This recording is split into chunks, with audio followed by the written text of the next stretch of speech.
The journey up to Formula 1 is a long and arduous one. Reaching the pinnacle of motorsport requires a lot of talent, hard work, determination, luck, and yes, money. These challenges become harder and harder as you ascend up the ranks, and the requirements of each formula can differ and cause you to either flounder or thrive. Tonio Liuzzi, for example, is widely regarded as one of the greatest kart racers in motorsport history, but had a distinctly average Formula 1 career. And in the mid-90s, there was a team who had been a force to be reckoned with in the feeder formulas, but completely floundered when they entered the big leagues. This is the story of Pacific Grand Prix. Keith Wiggins was an aspiring racing driver who as a teenager became part of the British International Kart team and eventually advanced into single-seaters and was runner-up in the British Formula Ford Championship in 1979. As well as an avid racer, he was also passionate about engineering and began turning his attention towards motorsport management. He became chief manager and chief engineer of the Van Diemen Formula 2000 team in 1982, and 2 years later created his own team, Pacific Racing, and set up a factory at Thetford in Norfolk, in close proximity to Snetterton. The team initially started out in Formula Ford 1600 and won the Benelux and European Championships on their first attempt with Norwegian Harold Huisman at the helm and a generous sponsorship deal with Marlboro. Bertrand Gachot replaced him in 1985, and with this came the British Formula Ford 1600 titles and then back-to-back British and World Formula 2000 titles with Gachot and then JJ Leto. For 1988, the team moved up to British Formula 3 and again won this on their first attempt. They then swiftly moved on to International Formula 3000, and after a couple of shaky years due to losing their Marlboro sponsorship, they won the title with Christian Fittipaldi in 1991. After this unprecedented success, Wiggins began turning his attention towards Formula 1. Wiggins had planned to enter Formula 1 in 1993 and promptly renamed the team to Pacific Grand Prix.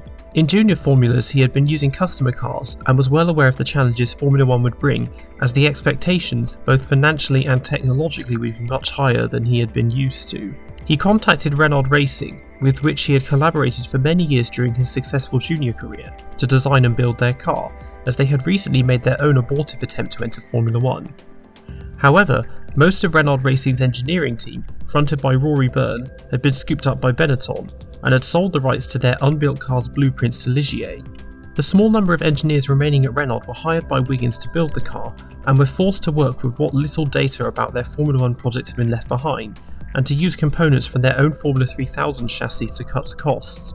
The resulting car, the Pacific PR01, bore a striking resemblance to Benetton and Ligier's 1993 cars, but was vastly technologically inferior. Initially, the team was prepared to enter Formula 1 in 1993, and had secured a deal to run Cosworth V8 engines. However, a recession came which prevented their investors from paying them, and so they were forced to postpone their entry by a year. Despite having an entire year to refine it, very few modifications or testing were done to what was already a fairly basic car. They entered 1994 with a year-old chassis and 2-year-old 3.5-litre V10 Ilmor engines, which even in their prime were underpowered. For drivers, they recruited Paul Belmondo and Bertrand Gachot to race, and then Oliver Gavin as test driver. Belmondo had spent 5 largely unsuccessful years in Formula 3000 and drove for backmarker Formula 1 team March in the first half of 1992. He was the son of famous actor Jean-Paul Belmondo and the grandson of sculptor Paul Belmondo, and brought a generous amount of money to the team. Gachot had won titles with Pacific and feeder formulas in the 1980s and had several years' experience in Formula 1, but most famously served a prison sentence in 1991 for aggravated assault while driving for Jordan that gave Michael Schumacher his big break. He also bought a large share in the team, which made him part owner. Gavin had raced in British Formula 3 in 1993 and was running a Formula 3000 campaign in tandem with his testing duties. Despite their reputation, the team went into their rookie year with minimal expectations and were expecting to be battling with fellow rookie team Simtech for the final 2 spots on the grid. Pre-season testing revealed the engine to be underpowered and unreliable, and the chassis to have very little stability or rigidity, and they completed only a handful of laps. The team travelled to Sao Paulo for the season-opening Brazilian Grand Prix. In practice, both drivers were at the bottom of the standings, with the Simtech drivers of David Brabham and Roland Ratzenberger. For qualifying, only 2 of the 4 drivers would qualify for the race, as there were 28 entries for a 26-car grid. Gachot managed to go 26th in Q1, behind David Brabham, while Belmondo was unable to set a time. In Q2, Gachot improved by 1.7 seconds to beat Brabham to 25th, while Belmondo once again did not set a time and failed to qualify along with Roland Ratzenberger. Gasho kept ahead of Brabham on the first lap and then promptly crashed out on lap 2. The team then travelled to Japan for the aptly named Pacific Grand Prix. Gasho went 26th in Q1 but was a whole 2 seconds slower than David Brabham, while Belmondo himself was another 1.7 seconds slower and Roland Ratzenberger did not set a time. Cooler track temperatures on Saturday meant Gasho was unable to improve in Q2. Belmondo was 1.2 seconds faster than in Q1, however Ratzenberger did set a time and beat Gasho by 4/10, meaning neither driver qualified. They then travelled to Italy for the San Marino Grand Prix. The Jordan of Rubens Barrichello crashed violently in Q1 and withdrew from the rest of the weekend, meaning at least one driver would qualify by default. Gasho was within 0.2 of David Brabham and Roland Ratzenberger in Q1 in 26th, but Belmondo was another 0.6 slower. Both drivers improved on their times in Q2. Belmondo improved by half a second, but was still behind Gasho's Q1 time and failed to qualify. Gasho improved by 0.6 of a second, which put him 0.4 ahead of Ratzenberger, but still 0.3 behind Brabham. However, 20 minutes into the session, Ratzenberger hit the barriers at Villeneuve and suffered fatal head injuries, becoming the first driver to die in a Formula 1 car since Elio De Angelis in 1986. Despite 2 major accidents in 2 days, the race still went ahead, and Gasho lined up 25th and last. On race day, in light of what had transpired, all drivers agreed to reform the Grand Prix Drivers Association to push for improved safety. The Minardi of Michele Alboreto opted to start from the pit lane, which moved Gasho up to 24th. The Benetton of JJ Leto stalled when the lights went out and was rear-ended by the Lotus of Pedro Lamy, who then almost hit Gasho and moved him up 2 places and brought out the safety car. The Larousse of Eric Comas and the Ligier of Eric Bernard made contact behind the safety car on lap 1, so Bernard pitted for repairs, which moved Gasho up to 21st. Comas then ground to a halt on lap 4, which moved Gasho up to 20th. The safety car came in at the end of lap 5. Bernard passed Gasho on lap 6. The Williams of race leader Ayrton Senna hit the barriers at Tamburello on lap 7 and was killed on impact, and the race was then red flagged. Senna was airlifted to hospital and wasn't pronounced dead until later that evening, and the race resumed 37 minutes later from lap 6, with the previous laps 6 and 7 deleted, and the race result being decided from an aggregate of the first 5 laps and the remaining 53 laps, so Bernard started behind Gasho, moving him back up to 19th, and Alboreto started from the pit lane again. The Sauber of Heinz-Harald Frentzen in 4th stalled at the start of the formation lap and also started from the pit lane, but due to their aggregate times was still ahead of Gasho. Bernard passed Gasho off the line. The Williams of Damon Hill made contact with the Benetton of Michael Schumacher at Tosa and damaged his car and was passed by Gasho at Acqua Minerali and pitted for repairs. The Jordan of Andrea de Cesaris pitted on lap 14 and rejoined behind Gasho. A recovering Hill then passed him on lap 15. The Ferrari of Gerhard Berger retired on lap 17 and de Cesaris passed Gasho at the same time. Brabham pitted on lap 17 and rejoined behind Gasho. The Larousse of Olivier Beretta then retired on lap 18, which moved Gasho up to 17th. Gasho pitted on lap 19 and had a slow 37-second stop and rejoined in 18th and lapped, and he then suffered an engine failure at Acqua Minerali on lap 24. Formula 1 then travelled with a heavy heart to Monaco. In light of the events of the previous race, immediate safety improvements were introduced, including an 80 km/h speed limit in the pit lane, as after Gasho had retired from Imola, the Minardi of Michele Alboreto had a wheel come off in the pit lane and hit several mechanics. Pacific had struck a sponsorship deal at the start of the season with Death Cigarettes, which was to come into effect at Monaco, but due to the events of Imola this deal was scrapped. Williams and Simtep kept their second seats vacant as a mark of respect to Senna and Ratzenberger, which meant Gasho and Belmondo would both qualify by default. The Sauber of Karl Wendlinger suffered a heavy crash in Thursday practice which left him comatose for several weeks, and so Sauber decided to withdraw from the race as well, bringing the grid down to 24 cars. Belmondo went 23rd in Q1 with a time 2.3 seconds slower than the Ligier of Eric Bernard in 22nd. Gasho couldn't get a proper lap in and was 18 seconds slower. On Saturday morning, Gasho improved in Q2 by 22 seconds to go 23rd with a time 1.4 seconds behind David Brabham. Belmondo crashed at Rascasse on his first hot lap and so he lined up 24th, with a Q1 time more than 11 seconds off the pole time. On race day, the front 2 grid slots were left vacant and adorned with the Austrian and Brazilian flags. Damon Hill rear-ended Mika Hakkinen at Saint-Devoux, which took Hakkinen out of the race. Gianni Morbidelli and Pierluigi Martini collided there as well and took each other out. Pedro Lamy in 19th had a poor start and was almost passed by Gachot at Saint-Devoux. Hill then pulled over on the run to Mirabeau Hort, which left Gachot and Belmondo 19th and 20th at the end of lap 1. Belmondo dropped away from Gachot and was first lapped on lap 10 and Gachot on lap 12. Rubens Barrichello retired on lap 27, which gave both drivers a place. Eric Bernard then retired on lap 35, Ukyo Katayama on lap 39 and Mark Blundell on lap 41, which moved them up to 15th and 16th. Main rival David Brabham retired on lap 46 while comfortably ahead of both drivers. Christian Fittipaldi then retired on lap 48, which moved them up to 13th and 14th. Gachot had been running alone for the whole race and retired on lap 50 at Casino Square after the gearbox seized up.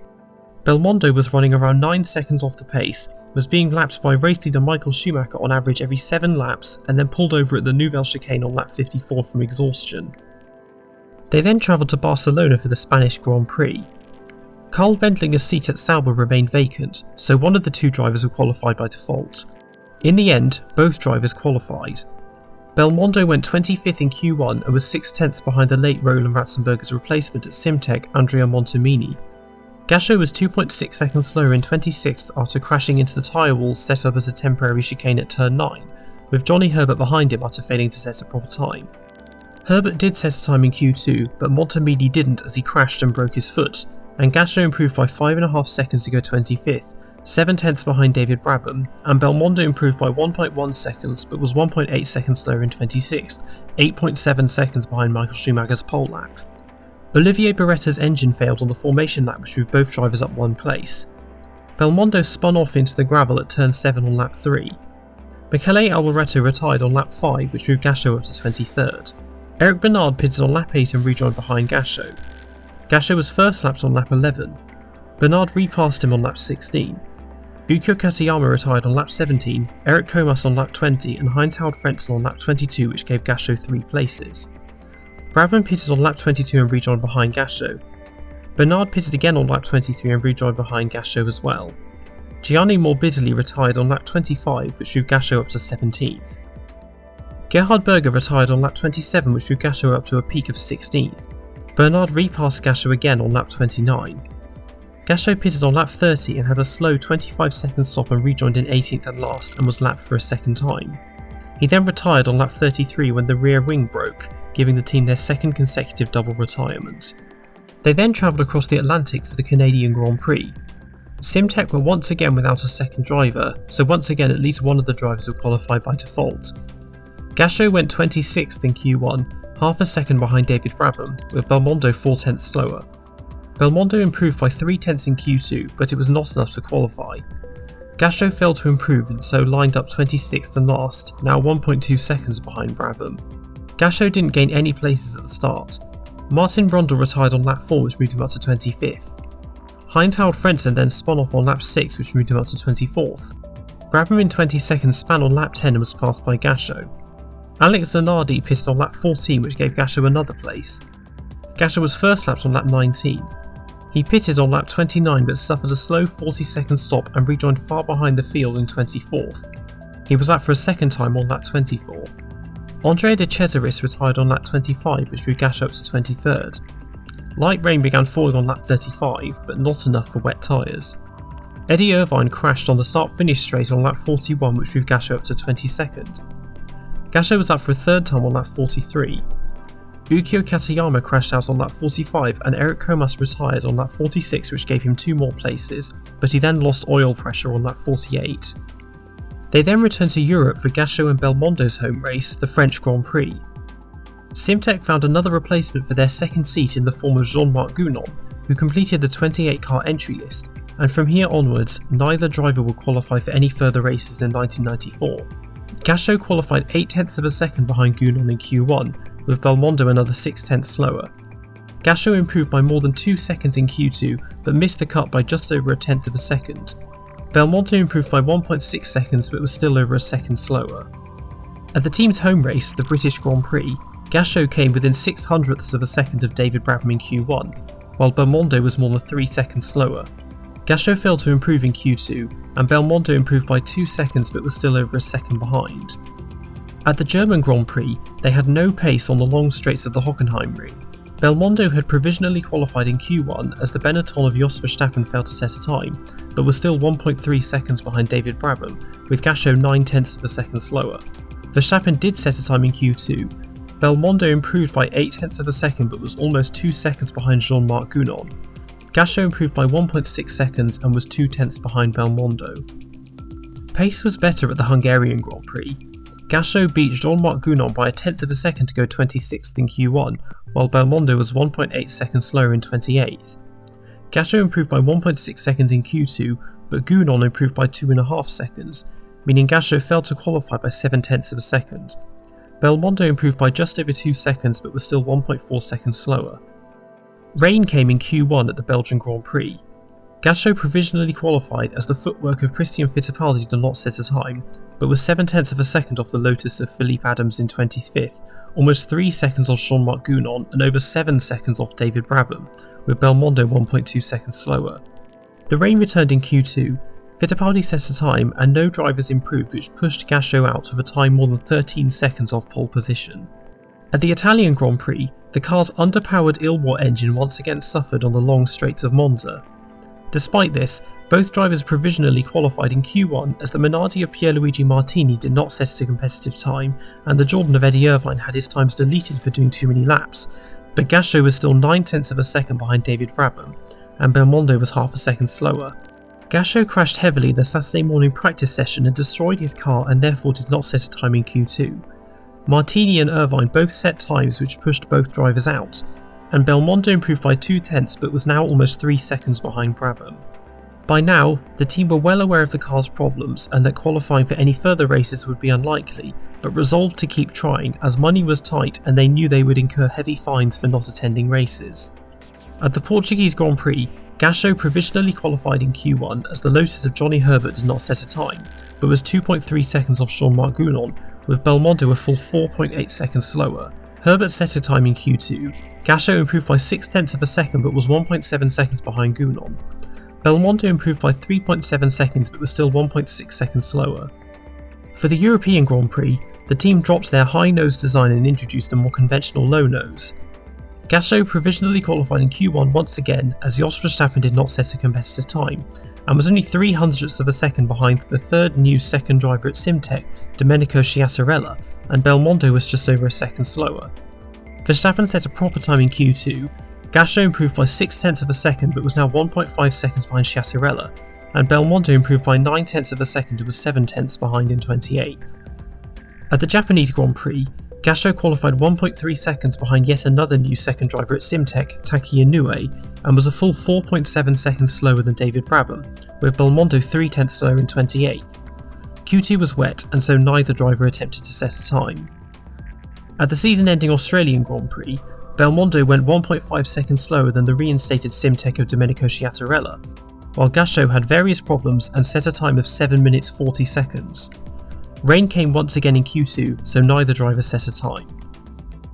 Pacific Grand Prix had been used to being the cream of the crop in the feeder formulas, but their Formula 1 campaign was an unmitigated disaster.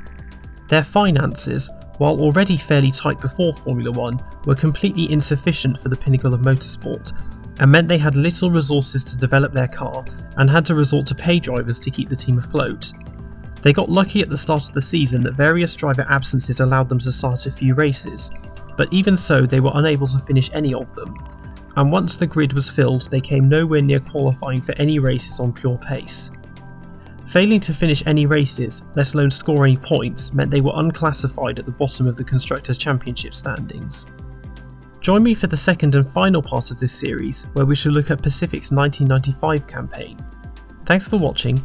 Don't forget to like, comment, share and subscribe. Follow me on Twitter and Instagram at Brook_F1, and I'll see you all next time.